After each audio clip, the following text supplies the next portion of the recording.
My name is Ramir Griffin. I'm a digital communications major, social media major, and I'm a senior here at Cabrini, and I also have my own YouTube channel here as well. So net neutrality, I know it's something that's being issued by the FCC, and it's pretty much it's kind of like these big companies like uh, I want to say like AT&T and Verizon and everything like that are pretty much charging you for internet services, pretty much making the internet not free anymore.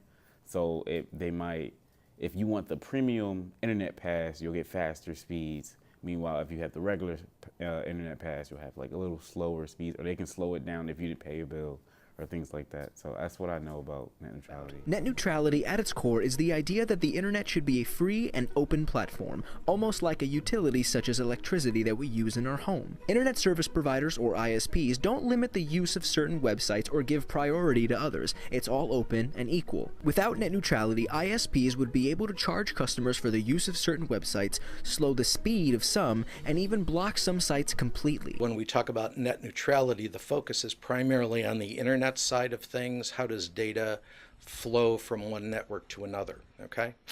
And further, in order to understand that there are various types of companies and entities that live within the internet. And from a net neutrality standpoint, the focus has been primarily on the internet service providers, the people who provide the data backbone, if you will, to get information from one place to another. The thought there is that all of the users of their services should be treated equally. So whether you're simply a company who provides a simple service, like you have a small business and you want to have a website and you want to do maybe some e-commerce and things like that through the internet, that you should be treated equally with a company like Netflix, who streams video to millions of people around the world. So that's really been the issue there. How do those different types of information get treated in terms of that? Net neutrality says they all get treated equally. It's just one big level playing field, regardless of who you are, regardless of what capabilities and services you use. Everybody gets treated equally. Personally, I don't think that I think that it's just making the richer companies richer, and I just think I don't really see a purpose in it other than money. I don't see anything like protection wise or anything like safety wise or anything. I just think it's just a money grab.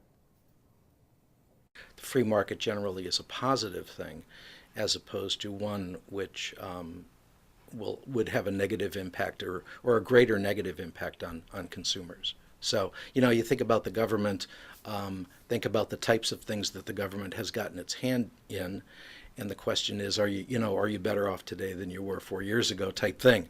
And so my perspective generally is that the less government involvement, the less either legislation or rules, things of that nature, the better.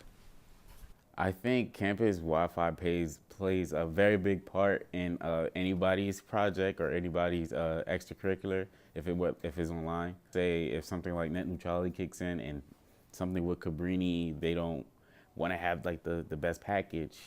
Maybe like my speeds will slow down and I won't be able to upload as seamlessly or as fast as I would like to. I would feel pretty like I would say trapped because this is kind of my creative space. When I'm stressed, I always need like an avenue to create, and I immediately go to video making. So if I can't like create something and get it out there, I just feel like I'm trapped and I don't have no other avenue to like create or de-stress. It got me kind of thinking about this especially from a student's perspective, because as I said, I have my own world that I live in, and part of my role here as a professor is to kind of bring my perspective to students, but also to sort of listen to them in terms of what are they encountering in their life. Their lives are a lot more different than mine was and is. I think with Cabrini being a liberal arts social justice school, I think they should be like for net neutrality, like keeping the internet like neutral. But how they should go about it, maybe also just like having like seminars and having like information sessions about net neutrality and like letting students know that we can potentially all together make a difference about this if we have more education about it. So, or maybe offering an ECG about it. That'd be cool.